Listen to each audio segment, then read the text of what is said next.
43 000 points pour LeBron James, premier joueur de l'histoire à atteindre ce chiffre fou. Celtics-Lakers affiche mythique où Double P a déchiqueté la filoche. Cavs Thunder, match a priori déséquilibré puisque Cleveland est en pleine bourre et OKC est décimé, mais c'est la NBA, next man up. 11 matchs hier soir, ça a joué sur presque tous les parquets. On va tout vous raconter, tout vous analyser et on va même parler de hockey.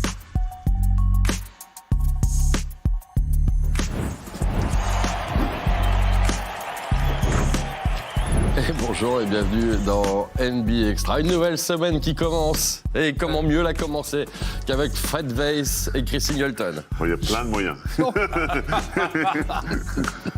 C'est vrai. Tout va bien, les gars? Bonjour, ça va bien. Ouais. Passez un bon dimanche soir. Oui. Ouais. Devant beaucoup de basket hier soir. Vous avez regardé. Eh ben, écoute, Pas très de bien. souci. C'est bien, hein? Ah oui. C'est pas si mal. Début, excellent. Ouais, c'est Début vrai, de c'est match. pas mal. On va parler du match entre OKC et Cleveland dans quelques minutes, mais avant ça, parlons du classique des classiques, les Boston Celtics face aux Los Angeles Lakers. Un souci avec ça, Chris? Ah non. Bon, bah écoutez, Je prends l'habitude. Ouais, bon, en attendant, le match était très attendu par LeBron James. Il l'avait dit 2 jours avant. Oui. Il disait que celui-là, il n'avait pas du tout l'intention de passer à côté. Et en face, eh bien, écoutez, vous avez Jaylen Brown, bien sûr, face à ces deux-là. Et ça va commencer avec aucun de tout cela. C'est Derrick White, pour les Masqueta d'entrée. Sauf qu'il peut. Luka qui s'en va. Quand il s'en va, DeAndre Ayton toujours aussi bon aussi. Oui. Et c'est relativement ce superbe shoot ici de quelqu'un qui fait une saison vraiment exceptionnelle. On en parlera d'ailleurs un petit peu plus tard avec Jaylen Brown, c'était très bien. Et lui alors? Et lui, il est comment? Ben, quand il est dans cet état-là, forcément, on est plutôt confiant pour les Lakers. Un premier quart-temps serré. Vous voyez, les Lakers mènent d'1 point.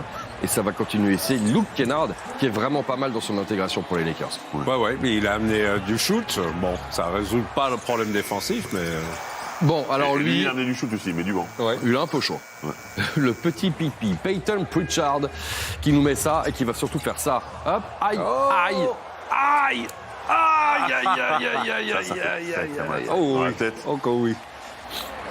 À 3 points pour Peyton Pritchard, les Celtics prennent les commandes. Mais il n'y a que 5 points d'écart. Superbe mouvement réussi ici par Luka Doncic en puissance sur Derrick White. Ouais, surtout que Derrick White est un des défenseurs élites. C'est vrai.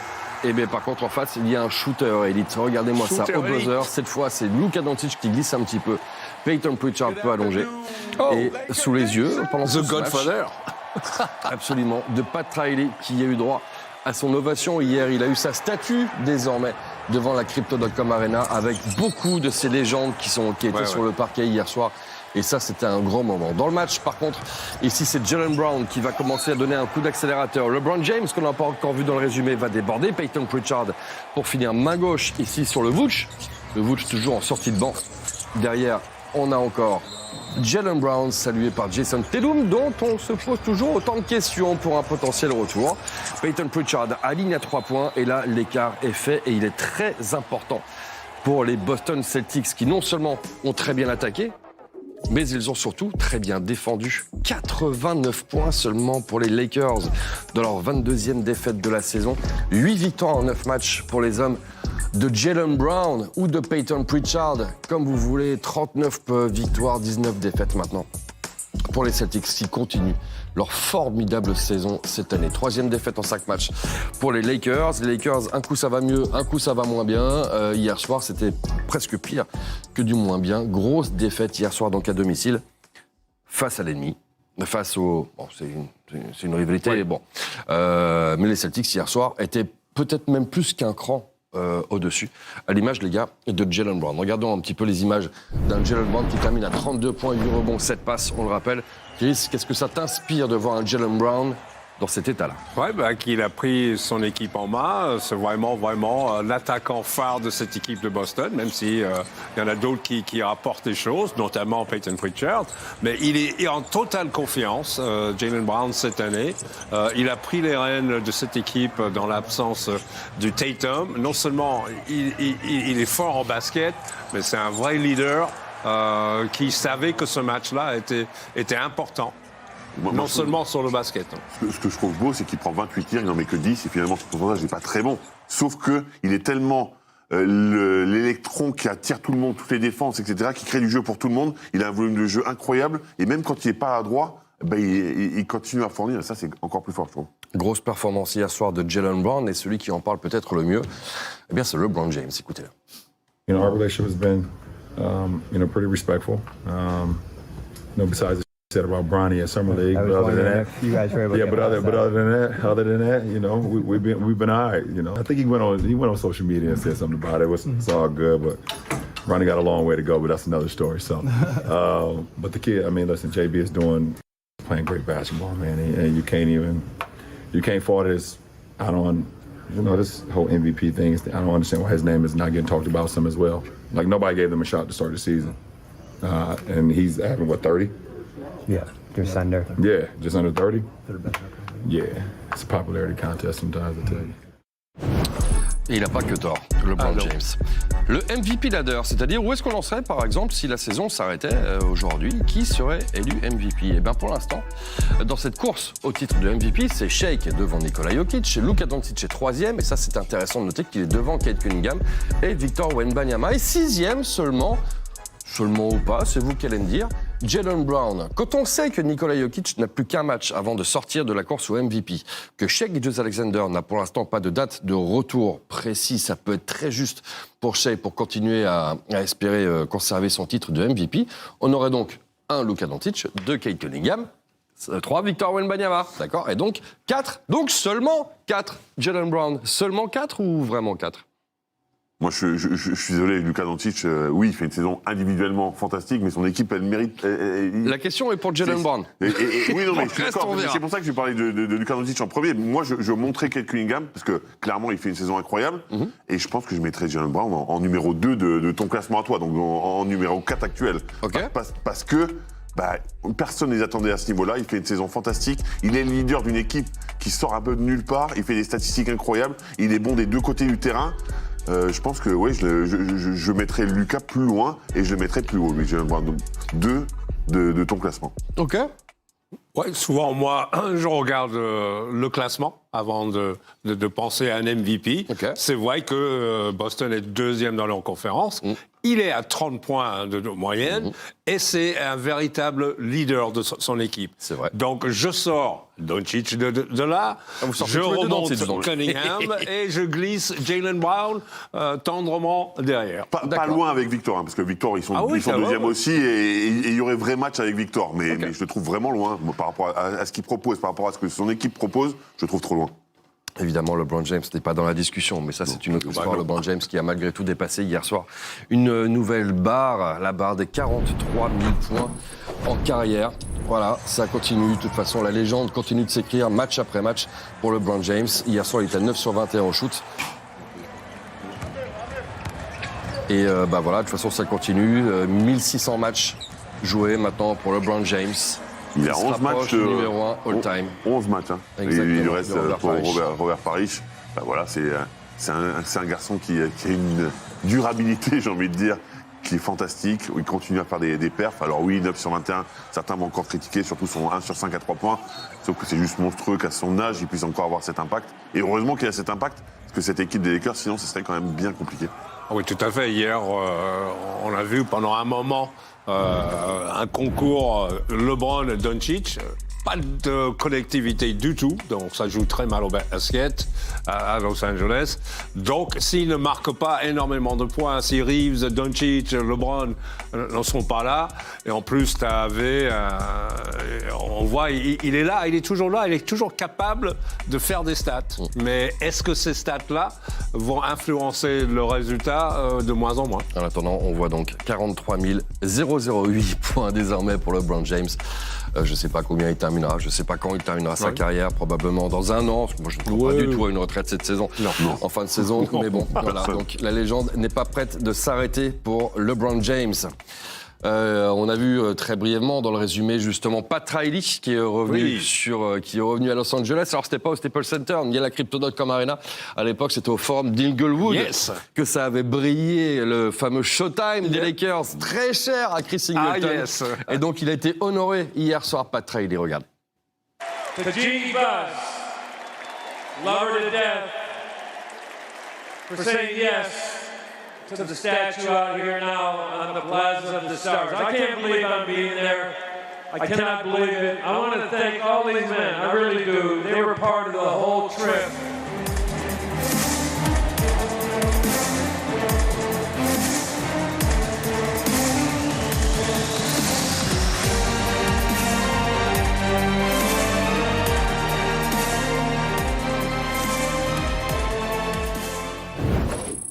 Avec Magic Johnson ici, entre autres, avec Kareem Abdul-Jabbar, vous pouvez tous les prendre. 4 titres en 7 finales pour Pat Riley et les Lakers du Showtime 82, 86, 87 et 88. Et ça, c'est beau d'avoir fait ça. Ah bah c'est énorme, tout simplement. C'est la raison que moi je suis devenu coach. Je regardais tout simplement avec son style, son classe, les costumes Armani, voilà. Vraiment, mais c'est bon. Xavier Émotion, quoi, un peu. Voilà. Ah, non, mais c'est surtout Armani, que moi. lui, il était un vrai coach. Il était bon, dans le Showtime, même s'il avait, tout le monde disait, oui, mais t'as les meilleurs joueurs. Non, mais il a donné une identité à un moment donné où ça faisait briller Los Angeles. Le soir du match des Lakers, c'est l'endroit qu'il fallait être. Absolument. Ouais. Moi, ma première cassette vidéo, c'était Magic Johnson, Always Showtime. Donc le Showtime, oui, ça a bercé, très bien, celle-là. ça a bercé mon enfance. Donc oui, et moi, Pat Riley, respect absolu. Et c'est les Lakers, respect absolu aussi. Et toujours très bien coiffé. Et toujours très bien coiffé. C'est pour ça que je comparais un peu à certaines personnes sur le plateau. Je vois l'idée. Voilà, en tout cas, pour le très bel hommage, et c'est parfaitement mérité pour Pat Riley, cette immense époque du Showtime des Lakers de Los Angeles. On va enchaîner avec ceux qui ont marqué ces dernières années, également dans la conférence Ouest, les Denver Nuggets et les Golden State Warriors. Enfin, oui. Une sorte de Golden State Warriors. Regardez-moi le 5, il est à gauche. Alors, il y avait Guy. Guy Santos. Guy était là. Il faut préciser de quel côté est le 5, effectivement. Le bon 5, il est à gauche. À droite, c'est les absents. Voilà. Kristaps Porzingis, même s'il n'est pas starter ces derniers temps, ne jouait pas, tout comme évidemment Jimmy Butler. Mais ça, c'est pas nouveau. Steph Curry, toujours pas remis, et Draymond Green, out pour cette partie. Donc, autant dire qu'ils allaient en prendre une bonne. Ça paraissait compliqué. Surtout que Denver avait gagné contre Portland de 57 points. Voilà, et que Denver aussi, ils peuvent leur arriver des petits trous d'air une fois de temps en temps. Il n'y a toujours pas Aaron Gordon, mais évidemment, on retrouve un Nikola Jokic d'un bien meilleur niveau que contre les Clippers. Il y a quelques jours, souvenez-vous de la défaite qu'ils avaient subie contre les Clippers. Ici, il sert magnifiquement Christian Brown, et autant le dire tout de suite, Nikola Jokic sera à une passe d'un triple-double à la mi-temps. Ouais. C'est monstrueux. Pour vous situer tout de suite le niveau de jeu hier soir imposé par Nikola Jokic. Mais regardez le score. Il est à l'avantage des Golden State Warriors qui font un match exceptionnel. Et notamment lui qui est très fort. Alors Ford, on retrouve ses jambes de 20 ans pour envoyer ce shoot extérieur. Bon, on connaît son adresse. Alors Ford à 3 points, on sait à quel point il a été important aussi dans le dernier titre en date des Celtics. Par contre, là, il ne peut rien faire pour stopper Nikola Jokic. Et il n'a rien fait. Choisis ton poison. Oui, de toute façon, avec lui, c'est ça. Il y a encore 8 points à remonter. Plus que 5 maintenant pour les Nuggets. Nous sommes au début du 3e quart-temps. On attendait justement de voir un petit peu la bascule. Elle est bien la bascule, elle est faite. Et les Nuggets reprennent l'avantage grâce à Christian Brown, ici sur Podziemski. Pourtant, les Warriors, bien que derrière, ne vont pas lâcher l'affaire. Moses Moody envoie à 3 points. Il n'y a plus qu'un point d'écart et Golden State prend même les commandes. Et regardez-moi ce flotteur Qu'est-ce qu'il était bon de Brandon Podziemski, magnifique. Et c'est lui qui va arracher le rebond offensif ici. On est sur un 17-2 Golden State, un 22 Golden State face à une équipe qui joue le titre. Performance exceptionnelle des Golden State Warriors hier soir, d'un Moses Moody à 23, d'un Al Horford à 22, d'un D'Anthony Melton à 20, Podziemski 18, 15 et 9. Guy nous fait 17, 5 et 7. Exceptionnelle victoire des Golden State Warriors. Celle-là, elle vient de nulle part. Là où ça fait un petit peu mal, c'est que ça fait 3 défaites en 5 matchs pour les Nuggets, qui pourtant courait pour essayer de se rapprocher de la 2e place potentiellement, voire de la première. Mais alors là, maintenant, par contre, il y a un gap terrible par rapport à la première place. Autant l'oublier tout de suite. Je crois qu'il y a 9 matchs maintenant d'écart par rapport au Thunder d'Oklahoma City. Voilà où on en est pour les Golden State Warriors hier soir. Performance exceptionnelle. Et je voudrais qu'on s'attarde un petit peu sur Al Horford. Alors Ford, il a vraiment fait souffrir Jokic, vraiment, parce qu'il a joué très écarté, il l'a obligé à sortir, et Jokic n'a pas du tout envie de sortir. Il a beaucoup joué le pick and pop, On le voit à chaque fois, il est obligé de courir pour essayer de rattraper, pour essayer de le gêner. Quand tu es déjà 5 paniers à 3 points à la mi-temps, c'est un signe. Là, on le voit. Pick and pop à chaque fois, c'est ce que déteste faire Jokic. Et c'est pas là qu'il est le meilleur. Et en plus, voilà, l'adresse était au rendez-vous. Donc, grosse souffrance, bonne lecture de jeu. Et en plus, l'adresse était au rendez-vous. Donc, comment on explique une victoire comme ça? Tout simplement, quand tu as tous tes starters qui sont pas là, tu mets des gens en avant. Voilà, qu'ils ont habitués de sortir du banc, mais là, ils se trouvent dans la lumière. Ils ont envie de performer, montrer au coach. Voilà. Et ils s'entraînent ensemble aussi. Voilà, ils s'entraînent dans les mêmes ensemble.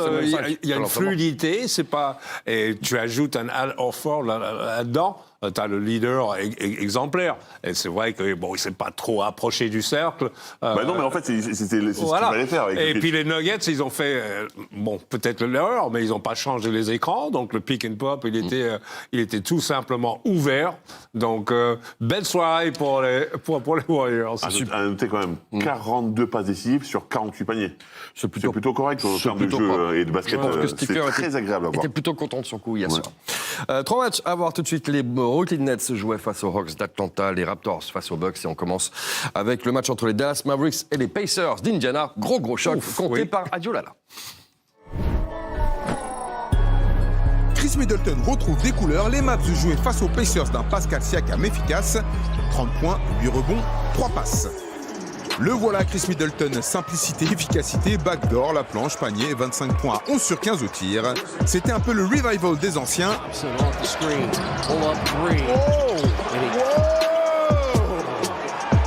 Dallas met fin à sa vilaine série de 10 défaites de suite. Les Pacers sont bons derniers de la conférence Est. Zachary Rizaché démarre sur le banc. Les Hawks accueillent les Nets où tout tourne autour de Michael Porter Jr. 18 points, 7 rebonds, 6 passes pour l'ancien Nuggets. Le contre de la soirée. Atlanta prend les dessus dans le troisième quart.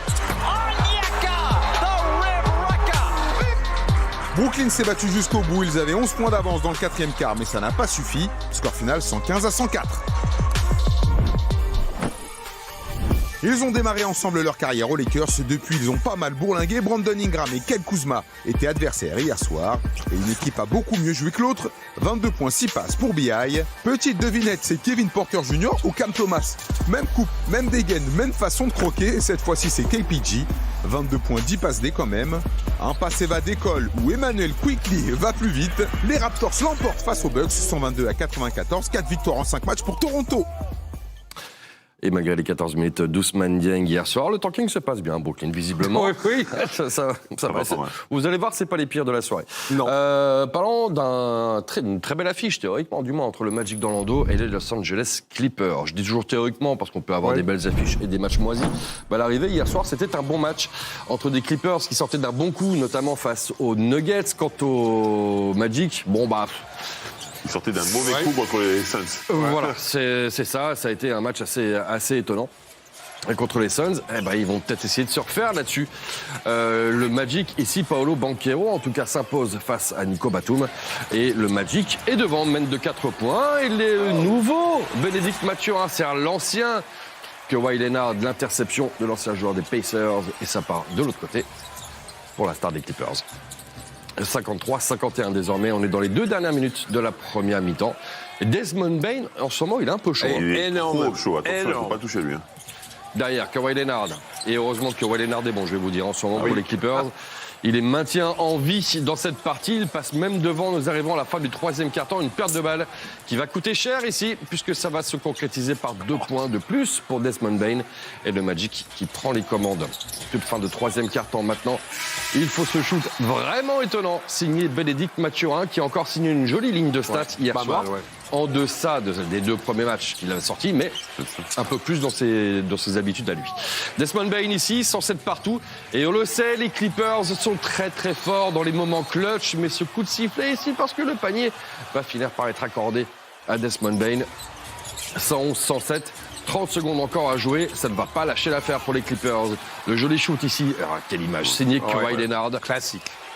Et derrière, le ballon intercepté. Non, finalement, il n'est pas intercepté. Desmond Bain prend le ballon et va se faire contrer par Niederhauser. Possibilité d'y aller. Il reste 5 secondes. Il reste un temps mort. Il n'est pas pris. Kawhi Leonard, Bénédicte Mathurin. Passez froid. Non. Que c'est rageant. Ça passe un peu, hein. 37 points pour Kawhi Leonard. Malgré ça, c'est comme les Lakers. 3 défaites en 5 matchs, comme les Nuggets, pardon. On n'a pas vu Noah Penda malheureusement hier soir, mais 36 points de Desmond Bain qui a fait un super match vraiment hier. Ça reste solide pour Paolo Banchero. Anthony Black un petit peu en deçà, pas de Jalen Suggs, faut-il encore le dire. 111-109, donc belle victoire du Magic d'Orlando. On sait que c'est pas toujours facile ces derniers temps pour le Magic, et pourtant il y en a un qu'on attendait, qui n'a pas foutu grand-chose en début de saison, il faut bien le dire, mais qui en ce moment est inarrêtable. Il s'appelle Desmond Bain. Et il nous sort ça depuis le All-Star Break. Alors, ok, il n'y a que 3 matchs, ok, je vous l'accorde. Mais à l'arrivée, quand même, en termes de moyenne, on est sur de très très hauts standards. Trop haut même d'ailleurs, en vrai. Oh, oui. Oui, c'est ce qu'on attendait de lui. De toute façon, même actuellement, dans l'absence de Franz Wagner, il est obligé de prendre la responsabilité en attaque. Mais c'est pareil qu'il a retrouvé son shoot, 406 à 3 points. C'est surtout le 13 sur 19, donc on sait qu'il ne croque pas.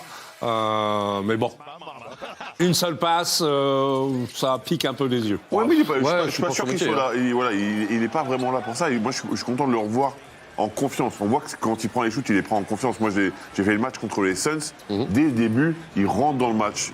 C'est lui qui tire son équipe vers le haut parce que Banchero n'était pas très, très bien. C'est important d'avoir ce joueur pour cette équipe d'Orlando parce que justement, il manquait de shooter. Lui, il est à 4 sur 6. Il prend ses responsabilités. Il est serein, il est calme. Il est efficace. Maintenant, on attend Franz Wagner, quoi. Sur le dernier shoot qu'on a vu, justement, c'est lui qui les ramène à 107 partout, à 2-3 de la fin. Il a confiance, il a cette stature maintenant dans cette équipe. C'est des shoots importants. Donc c'est encourageant pour Paolo Banchero, oui, et son équipe, avec Desmond Bain, bien sûr, toujours, effectivement, tu fais bien de le dire, toujours sans Franz Wagner. Dans quelques minutes, nous parlerons d'un gros choc. Oh oui, on va le voir jusqu'en fin de saison, celui-là. Direction Oklahoma City pour jouer, le Thunder, jouait hier soir face aux Cleveland Cavaliers. Et c'est toujours sympa, Thunder, surtout avec une équipe invaincue depuis l'arrivée de James Harden. Eh bien, on verra ce que ça donnait face à Chet Holmgren et compagnie. On parlera des Sixers et des Timberwolves aussi un petit peu plus tard.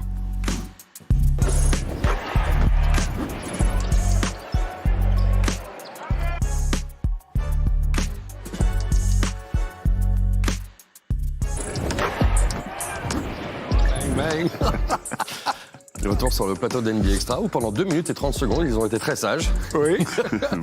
Et puis il y a eu les 15 dernières secondes. Voilà. Et c'est le drame. C'est un peu de ma faute. Parlons français un petit peu. Ça va nous changer. Dans quel sens. Killian Hayes est de retour en NBA. Voilà une très bonne nouvelle pour le français. On se souvient, c'est un 7e choix de la draft. Killian Hayes revient chez les Sacramento Kings avec un contrat de 10 jours donc. Une nouvelle chance pour Killian d'essayer de s'imposer en NBA. On sait qu'après un contrat de 10 jours, il peut en avoir un deuxième et signature jusqu'à la fin de la saison. Pourquoi pas? En tout cas pour Killian qui a donc cette possibilité de se relancer dans une équipe de toute façon qui n'espère plus rien. Mais lui par contre a des choses à montrer et c'est plutôt une très bonne nouvelle. Justement, c'est une bonne nouvelle parce que les Kings, c'est vrai que le navire, il plonge. Donc, il y aura du temps de jeu. Il est coulé déjà. Là. Voilà, il est coulé un peu. Mais bon, je pense qu'il va avoir du temps de jeu. Il va avoir la possibilité de voir, même si 10 jours, c'est très court, une évaluation pour continuer sa carrière en NBA. On parle toujours des passages en G-League. Il fait des passages en G-League qui sont exceptionnels. Donc, j'espère qu'il va pouvoir transposer ça dans une équipe qui est effectivement à la dérive complète. S'il a cette confiance avec eux, pourquoi pas essayer de gagner du temps de jeu et un autre contrat. On verra. En tout cas, c'est tout le bien qu'on souhaite à Killian Hayes, qu'on voit ici jouer en G-League. Et c'est vrai qu'il a de très belles stats. On verra ce que ça va donner donc de nouveau en NBA pour Killian Hayes. On s'inquiétait un petit peu pour Rupert, également Ryan Rupert qui avait été coupé par les Blazers de Portland. On se demandait comment ça allait se continuer, cette histoire-là. C'est déjà qui disait ça. Écoutez, on a la réponse. Ce sera lui aussi. Direction Memphis, cette fois pour Ryan Rupert, qui aura l'opportunité, lui aussi, d'apporter quelque chose avec les Memphis Grizzlies. Là aussi, c'est une bonne nouvelle. Ryan a fait 2-3 trucs pas inintéressants cette année. ça demande effectivement à être confirmé. Surtout que Memphis, ils ont un style de jeu que Ryan, il peut rentrer dedans. Donc voilà, ça court, ça joue un peu free flow. Donc lui, il peut faire ça. Et il y a beaucoup de changements surtout. Il aime bien faire beaucoup de changements, donc s'il apporte de l'intensité sur un court temps de jeu, il peut être intéressant pour eux. On verra en tout cas. On souhaite tout le meilleur à Ryan Rupert et à Killian Hayes et à tous nos Français, 20 Français tout de même en NBA cette saison. Non. Voilà. Encore faut-il le rappeler, c'est un record. Voilà. Gros choc hier soir, donc je vous le disais avant la pub, entre les Cleveland Cavaliers et le Thunder d'Oklahoma City. C'était hier à midi, heure locale, à OKC. Et il y en a qui ont eu du mal à se lever. Visiblement, il y a une équipe qui a dominé tout de suite. C'est pourtant, regardez-moi tous ces visages, toutes ces stars hier soir. Alors toujours sans Shai et sans J-Dub et Alex Caruso d'ailleurs pour OKC. Mais alors, aucun souci pour OKC. Mais alors, aucun. Regardez ce que prend Cleveland en premier quart-temps avec Jared McCain ici, à droit à 3 points. Ça commence par un petit 28-5, c'est pas mal. Tranquillement, 23 points d'avance, grâce notamment à un excellent Isaiah Joe, pour le plus grand plaisir de Shai Gilgeous-Alexander. Nikola Topic aussi a eu du temps de jeu, et ça c'est toujours bien, toujours... cool de voir Nikola Topic avoir un petit peu de temps de jeu. 3e match simplement pour lui en carrière. Et regardez par contre petit à petit le retour d'Evan Mobley et de ses partenaires. Parce qu'ils ont tellement surperformé OKC qu'il fallait bien qu'à un moment ça s'arrête. Alors ici, celui qui se fait arrêter, c'est Tomlin. Il fait un bon match aussi, Chet. Pas en adresse, mais en défense. Il a été très important. Mais regardez, c'est revenu. Et ça va même passer devant pour Jarrett Allen qui va dunker ici sur Chet Holmgren. Mais OKC va reprendre les commandes. Je ne vous cache pas que quand Cleveland était revenu, je pensais que Cleveland allait réellement rester devant. Ils avaient fait le plus dur et derrière, ça allait devenir trop dur. Eh bien, pas du tout. Là aussi, il y a énormément d'abnégation, de résistance pour le Thunder qui voit les Spurs revenir derrière. Donc tous les matchs sont importants, il faut aller les chercher. Superbe move ici face à Kayson. Voilà, c'est Chet Holmgren signé James Harden. Il y a un gros écart. Lui aussi, il a été tellement important. Sam Merrill, qui a participé notamment au retour. Et puis petit à petit, eh bien pourtant, OKC va rester devant, prendre 2-3 possessions d'avance en toute fin de match et s'imposer 121-113 pour leur 44e victoire de la saison avec son gros carton. Regardez le meilleur score du match, il n'a que 22 points. C'est Isaiah Joe devant Kayson Wallace qui lui sort un record en carrière en termes de passes décisives avec 10. Le 17-15, 4 passes. 3 contres de Chet Holmgren, très intéressant. Tout le monde a fait son taf, et particulièrement Isaiah Hartenstein aussi, en toute fin de match. L'importance d'Isaiah Hartenstein. Ces petits flotteurs, là. Les fameux. Et un coup main gauche, un coup main droite, t'as vu ? Incroyable. Fin de série de cette victoire en attendant pour les Cleveland Cavaliers hier soir. Et notamment, on va prendre le meilleur scoreur du match. Prenons Isaiah Joe. Et starter, bien sûr, hier soir, Chris, Isaiah Joe a été super. Super, non seulement il a pris sa responsabilité, mais il a fait peur de rien. Il lance les débats. Il est responsable du bon début de match de OKC. Et non seulement ça, mais c'est un très bon défenseur. Il s'est mis en évidence en attaque et en défense. Donc les absences de Shai et Jalen Williams, on l'a déjà dit ici. Voilà, il n'y a pas de souci parce que les joueurs qui sortent du banc ont l'habitude de prendre la responsabilité. Ouais, surtout qu'on l'a vu offensivement, et offensivement il a été très bon, et on a parlé de Kayson Wallace aussi qui est très bon avec ses 20 points et ses 10 passes, son premier double-double, mais il fait 5 interceptions sur ce match en plus, Isaiah Joe. Donc ça veut dire que, comme le disait Chris, il est bon des deux côtés du terrain, et ça franchement, ça change beaucoup de choses. Il faut parler de l'apport de McCain, qui est super. Merci Chris, tu vois, parfois on est connecté. Ouais, voilà. C'est vrai. Il était très important, on voit qu'il est en train de prendre ses habitudes, voilà. Donc, et cette équipe est parfaite pour lui. Non, mais rappelez-vous, quand McCain est transféré, tout le monde dit ouais, enfin, sauf que voilà. Dans cette atmosphère. Non, mais ce que je veux dire, il y a beaucoup de gens qui disaient moyen. Ouais. Mais finalement, dans cette atmosphère-là, un joueur de ce potentiel-là, ça peut faire des choses super. Prédestiné beaucoup de blessures. Oui. C'est pour ça que les gens hésitaient. Ouais, et c'est vrai qu'il n'avait pas un début de saison extraordinaire. C'était compliqué. Il a joué avec les Sixers, c'était un peu compliqué. Mais son talent, il est là. De toute façon, on l'avait vu l'année dernière. C'est un très très bon joueur et ça fit parfaitement, effectivement, avec le Thunder. On va écouter un autre joueur qui habituellement est sur le banc, qui était starter hier soir, c'est Kayson Wallace qui a fait un excellent match. On va écouter également Kenny Atkinson pour les Cavaliers. I just play with our whole team. You know, we all capable players, and when the ball gets moving around, everybody touching the ball, feeling good, and shots go in. We play together. We know our assignments. We're doing well, and you know, we just have fun, just taking the life out of people. You know, they shot the heck out of it. You know, cooled down a little in the second half, but you know, credit to them. They really shot the ball well. Got to look at it, see if our contests were right. I thought their drive game hurt us, right? They drive and kick. We're in the gaps, they kick, you know, hitting threes. So just, you know, our drive defense could have been better and our contest could have been better. That's my, before watching the film. Et c'est vrai que l'adresse du Thunder a été incroyable en première mi-temps. Ils sont au-dessus des 65% à 3 points. Hein. Bah, ça aide, forcément. Oui, ça aide. Quand tu défends bien et qu'en plus tu mets des paniers, en général... Surtout quand tu donnes de munitions à des gens qui sont en feu. Voilà. Les 10 paires de balles ou 11 paires de balles, le premier carton fait très mal. Hein. Et c'était, et plus de 10 pertes, il y aurait 10 pertes de balles. Mais ce qu'il y a, c'est qu'après, ils n'en perdent plus un seul pendant 2 cartons. Dans le deuxième carton. Mais voilà, parce qu'ils sont revenus aussi. Donc voilà. En tout cas, ça passe pas hier soir pour les Cavaliers. C'est la première défaite de l'ère. James Harden, qui n'a pas fait un gros match, pas un gros match non plus pour Donovan Mitchell. Bravo en tout cas au KC. Ils ont sorti une très belle performance hier soir. Il nous reste des Sixers face aux Timberwolves à voir, mais sans Rudy Gobert, puisque Rudy Gobert était encore suspendu. Ouais, ça fait Ni Naz Reid, absolument. Donc évidemment, c'est un petit peu plus compliqué. Sauf que la bonne nouvelle, c'est que Joël Bérenger était titulaire. Il y avait quand même un Français sur le terrain. Et voilà. Et il a pu profiter d'un petit peu de temps de jeu, de beaucoup de temps de jeu. D'ailleurs, le Français qu'on voit ici tout de suite. Paf! Oh. Il aurait pu jouer plus s'il n'avait pas fait 6 fautes d'ailleurs. Hein. Voilà. Tu as un petit peu anticipé la suite, mais ok. Derrière Anthony Edwards, superbe début de match de la part des Timberwolves. Oh.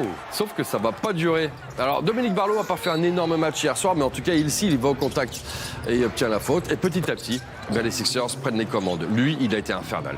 Tyrese Maxey a été exceptionnel. La réponse ici d'Anthony Edwards par 2 fois. À 3 points, c'était un petit peu un concours de tir à 3 points sur tous les deux. Ouais. C'est les Sixers qui ont gagné. Hein. Oui, et particulièrement Tyrese Maxey. Là, ce ne sera pas à 3 points. Ouais. Mais si, dans un certain sens. Les 2 points et la faute donc obtenue par la star, hein, autant le dire, la star des Sixers. VJ Edgecombe, qui a été très bon ici aussi hier soir, va envoyer ça. Dans l'absence de Embiid, quand même. Hein. Oui, Embiid toujours pas là. Et puis évidemment, Paul George pour encore une vingtaine de matchs. Boom! Oh! Anthony Edwards fait la rencontre de Tyrese Maxey. Rencontre malheureuse pour Anthony Edwards qui se fait dunker dessus par Tyrese Maxey, qui lui a bien fait comprendre en plus. 87-76 pour les 76 justement. Tyrese Maxey de nouveau à 3 points. On arrive dans les dernières secondes du 3e quart-temps. Et quand tout va bien, tout va vraiment très très bien. 94-78. Grosse désillusion pour les Timberwolves à domicile. VJ Edgecombe envoie ça. Bon, là, je crois qu'on a compris. Oui, on a compris. Je pense qu'on l'a parfaitement compris. Évidemment, l'absence de Rudy Gobert et Naz Reid est bien plus qu'un problème. Et hier soir, les Timberwolves n'ont pas vraiment été bons hier soir face, en revanche, à de très bons Sixers avec un Tyrese Maxey magnifique à 39 points et 8 passes. Un VJ Edgecombe très important aussi, encore une fois, hier soir. 31-26, c'est le nouveau bilan des Sixers qui mettent donc la fin à une série de 4 défaites consécutives. Oui, 57% à 3 points, tu risques de ne pas perdre trop de matchs quand même. Mais c'est vrai que 57% à 3 points. Sans Embiid, le jeu s'est joué plutôt à l'extérieur. Donc on a vu Maxey Edgecombe en valeur. Surtout une équipe de Philadelphie qui avait vraiment besoin de gagner ce match parce qu'on est dans la ligne droite. Il veut se positionner en haut. Ouais, moi, ce que j'ai aimé, c'est les drive and kick, c'est le ballon qui circulait bien, les shoots. Oui, ils sont à un très bon pourcentage, mais il y a des raisons aussi. Ils se sont mis en confiance. On avait l'impression aussi que du côté des Timberwolves, c'était un peu moyen défensivement, toujours un petit peu en retard. Alors oui, ils mettent aussi des gros shoots, hein, évidemment. Oui. Mais quand tu commences à gagner la confiance, forcément, c'est plus simple d'en mettre. Et là, ils sont beaucoup trop loin pour gêner ce shoot de Maxey. 57% à 3 points, encore une fois. Hein, c'est difficile de perdre un match dans ces conditions, quand même. On a vu les Timberwolves assez soft. C'était étonnant. Bon, c'est pas la première fois que je les vois chez eux comme ça, mais ils ont tendance à mettre du temps à se mettre en route. Oui. Il nous reste 3 matchs à voir. Les Blazers de Portland avaient l'intention de se refaire face aux Suns. C'était un petit peu compliqué pour les Blazers ces derniers temps. Croyez-moi, ils l'ont fait. Ils l'ont fait de très très belle manière, particulièrement défensivement. Les Knicks jouaient hier soir face aux Bulls de Chicago. Les retrouvailles donc de Gershon Yabusele avec ses anciens partenaires des Knicks. Et puis on va voir surtout tout de suite comment les Wizards ont réussi à perdre face aux Charlotte Hornets. Plouf. Ah ben, tanking. Allons-y, Florent Robert. Lamelo a le sourire, lui qui restait pourtant sur 2 défaites après la pause du All-Star Game. Car chez Bilal Koulibaly, la soirée s'annonçait facile, malgré 15 de ses 17 points inscrits par le Français dans le premier quart. Lui qui ne jouera d'ailleurs que 17 minutes et terminera quand même meilleur marqueur pour DC. L'opération tanking se passe très bien à Washington. Miller at the buzzer. Oh my goodness. Brandon Miller said it's Miller time to close out the first turn. Les Hornets se jouent sans pression et la Melo Ball signe même un record en carrière avec 10 tirs réussis à longue distance pour 37 points au final. Salin, lui, apporte 9 points en sortie de banc. Très joli sweep des Hornets qui infligent leur 4e défaite cette saison aux Wizards. Le héros du match contre Orlando recevait le Néo All-Star de Portland dans ce qui sera un match à sens unique. Il faut dire qu'Avdia se blesse très tôt sur un contact avec Ryan Dunn et ne jouera qu'une petite minute. La partie est serrée, alors un carton seulement.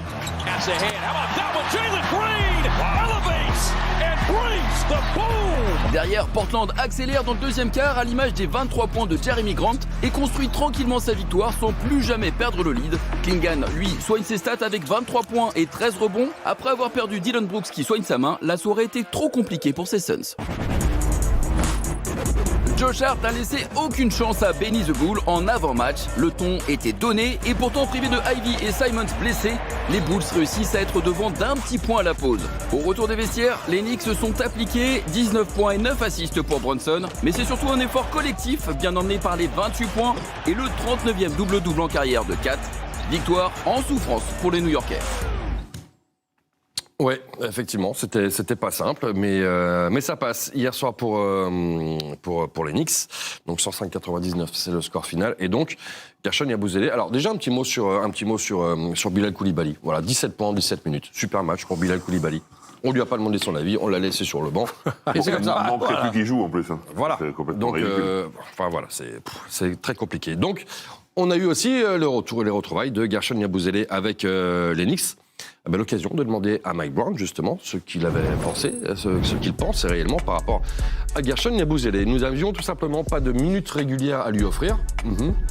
Son profil, c'est clairement celui d'un pivot small ball, à jouer du pick and pop, à chercher le spacing. Nous, on essaie beaucoup de bouger, de couper, et c'est compliqué quand Kat et Robinson jouent beaucoup à Chicago, et même à Philadelphie la saison dernière, ils peuvent lui offrir un rôle plus régulier. Fred, fais-toi plaisir.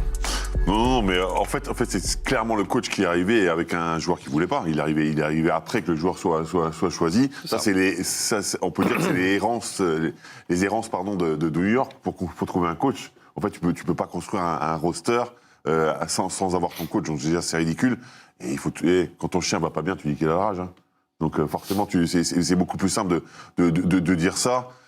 Dans l'absolu, il n'a pas complètement tort. C'est vrai que son profil et ce qui était le plus apprécié de lui, c'est quand il jouait poste 5 quasiment, mais dans un mode small ball. C'est vrai que dans cette équipe, c'est difficile de trouver de la place. Ça n'a pas fité. Voilà, c'est comme ça. Je n'aime pas Mike Brown. Voilà, j'aime beaucoup la fin. Victoire en attendant des Knicks donc hier soir. Il me faudrait MVP, les gars. Qui ne soit pas une blague comme hier, s'il vous plaît. Oui, c'était une blague. Je vais me faire un petit plaisir, parce que je trouve qu'on ne parle pas assez de son équipe. Peyton Pritchard. Son équipe est de deuxième. Il fait 609 à 3 points, 10 sur 14, tout en sortant du banc. Donc, non. Solide. Moi, je choisis Podziemski, parce qu'il met 15 points, 8 rebonds dans le dernier quart-temps, alors qu'il s'était mené contre les Nuggets. Personne n'avait prévu ça. Okay. Donc, Podziemski quasiment au triple-double. Hein. Je vous entends. Je respecte vos choix, celui de la rédaction NBA Extra. J'ai un peu peur quand même. Et Tyrese Maxey, voilà, ça me rassure. Tyrese Maxey qui a été monstrueux hier soir face aux Timberwolves sans, c'est vrai, Rudy Gobert et Naz Reid. Mais j'ai bien entendu vos requêtes et je les respecte. C'était les Timber chatons aussi. Hein, qu'est-ce qui nous arrive maintenant, Chris Singleton? Je crois qu'on va... Est-ce qu'on a le temps de regarder le classement? Oui, je crois qu'on a le temps de regarder les classements. Voilà. Allons-y. Est-ce qu'on a le temps de regarder les classements? Je ne sais même pas si... Oui, c'était prévu. Oui, c'était prévu. Ah oui. Dis donc. Les Pistons vont très bien. 5 victoires et demie d'avance sur les Boston Celtics. Un petit peu plus de à peu près 25 matchs de la fin de la saison désormais. Et regardez comme c'est serré entre Boston, New York, Cleveland. Regardez, ça se joue simplement à 2 matchs. Et puis écoutez, les Raptors, c'est pas si loin non plus. On est toujours là. On est derrière, j'aime bien. On est encore là. Derrière, par contre, qui de Philadelphie ou d'Orlando ira en play-in? Ça, c'est un petit peu la question qu'on peut se poser. À l'Ouest, ça c'est du classique. À l'Ouest, rien de nouveau. Et je pense que de toute façon, rien ne changera. Je pense que le top 6 ne bougera pas. Je pense que les 4 derrière ne bougeront pas non plus. Je ne vois absolument pas comment les Grizzlies vont aller chercher les Clippers, les Blazers, les Warriors, encore les Si les Warriors arrivent à mettre leur équipe en place, giddy up sur les Phoenix Suns. Parce que... Aller chercher les Suns, jouer oui, pourquoi? Oui, parce que Jalen Green, il est irrégulier. Booker, il est absent, on ne sait pas combien de temps. Dylan Brooks, c'était quand même 2 éléments très très importants. Je disais que ça ne va pas bouger. Je pense qu'on connaît les 6. 77 points marqués. Un petit côté, là, entre 7 et 8, quoi. C'est pas 77 points marqués dans les absences. C'est vrai. Et ensuite? Un top 10, let's go. Le top 10, allons-y. Finds a rolling. Oso Iguodala. Big dog, give it where I go. Big dog, give it where I go. Big dog, give it where I go. Kato, right down the middle. Big dog, give it where I go. Big dog, give it where I go. I don't fight, I shake hands. Bitch, you looking at a main man. The back pass, it's Barrett to Perno. Can't even pay rent. If you're looking for some fun and it's ain't it. Grown man locked in like it's game 6. We gon' kick him while he's down till he can't piss. Brand new Murray pushing it ahead. Oh, no look. Jokic Brown gets it to fall. Stand up business. I'ma handle this shit. Can of spinach. I'ma handle this bitch. Handle this shit. I'm a candidate. Everybody say switch. I tell you what. I knew you was a bitch. In his 12 years in the NBA, Barrett J. Throw it down. Teach him man to fish. He can level it. Fire from the logo. Peyton Pritchard kids one from deep. Yes, he did. I go beat down. I go pew, pew, pew, you get pissed out. Ain't no Jet had lunch at Esco, all in the bowl like Tecmo. Chain on charm, hang down to my navel. Shit, ice in my cup in my teeth. Landale spins off man and gets blocked. 25 ball in the joint. Shit, Shawty say she wanna kick it. I told her to go punch. Big outstanding. Onyeka, the rim wrecker. This money done gave me a catalyst. Big dog everywhere I go. Big dog everywhere I go. Turnover number 12, and Maxey throws it down with the left hand. Big dog everywhere I go. Et Tyrese Maxey, en plus de ça, est numéro 1 du top 10 de la nuit dernière. Et la nuit prochaine, gros choc entre l'Est et l'Ouest. Les San Antonio Spurs face aux Detroit Pistons à Détroit. C'est à suivre en direct à 1h du matin, rediffusé demain à 9h15. Énorme choc, en tout cas, entre ces deux équipes. Ce sera moins brillant de l'autre côté, entre le Jazz et les Rockets. Je vous le concède. Je me demande même si on va pas mettre les Pistons en deuxième. Mais bon, on verra. Mais superbe affiche, en tout cas, entre San Antonio et Détroit. Celui-là, il est immanquable. Oui. Voilà, on va pouvoir débattre sur la valeur de Est-Ouest. On pourra effectivement en parler demain, bien sûr. J'imagine que vous avez regardé le hockey hier, surtout toi, Fred. Bien sûr que oui. J'adore ça, moi. Dès qu'il y a de la glace, moi j'arrive avec mes chaussures, je tombe dessus, voilà, c'est la vie, quoi. Quel menteur. Chris Singleton, je sais que tu as regardé la finale des Jeux Olympiques. Bien sûr que oui. Donc, en disant que le Canada était très fort, mais les Américains, ils avaient... C'est incroyable ce qui s'est passé. Regardez justement, quand on parle des sports américains et que tout le monde est impliqué dans les sports américains, regardez, vous avez Pau Gasol, Tyrese Haliburton, David Butter, J.J. Watt pour la NFL, Tom Brady et Patrick Mahomes qui ont tous réagi tout de même à cette victoire américaine, la première depuis 1980 dans un match où le Canada a pourtant largement dominé, en powerplay de 4 minutes à 5 minutes de la fin. C'est inimaginable comment les Américains ont gagné. Tous les Américains se souviennent de miracles de 80 quand ils ont éliminé les Russes. Et il y a 2026 aussi maintenant. C'est incroyable. En fait, pour que vous gagniez au hockey, il faut des miracles. Ça compte pareil. Mais c'est vrai, c'est pareil. Et donc, Les Jeux Olympiques sont terminés, retour de la NHL et ce sera dès ce soir, pas du tout ce soir, ce sera dans la nuit de mercredi à jeudi à 1h30 du matin pour voir Toronto face à Tampa. Donc des retrouvailles entre Canadiens et Américains. Ouais, voilà. Bah oui, voilà, c'est comme ça. Nous, on a le panache. Oui, vous avez le panache, ouais. Et la médaille d'or pour le coup. Donc bravo effectivement à Team USA pour cette nouvelle médaille d'or. Merci à vous d'avoir été avec nous. Merci Fred Weiss, merci Chris Singleton. Merci à Philippe Le Tourneur qui était avec nous aujourd'hui. Merci à Diola, Marie Fatsouguay, Florent Aubert et Oscar Sabatier. Bonne journée et à demain. At the house of hits, making bangers. Big crib, got me yellow gang. Page block all red, got me feeling like a painter. Stick 'em, I stick 'em. Sick 'em like a doggy, I told her chopper to get 'em. They call me the dog, whisper how I push up and I sit 'em. She gon' do a miskin like a afro, how she bout to pick 'em. Big dog, everywhere I go. Big dog, everywhere I go. Big dog, everywhere I go. Big dog, everywhere I go. Big dog, everywhere I go. Big dog, everywhere I go. Big dog, everywhere I go. Big dog, everywhere I go. I go big dog. I go pew, pew, pew, you get picked out. Ain't no tick on. I walk around with a lick on. My type of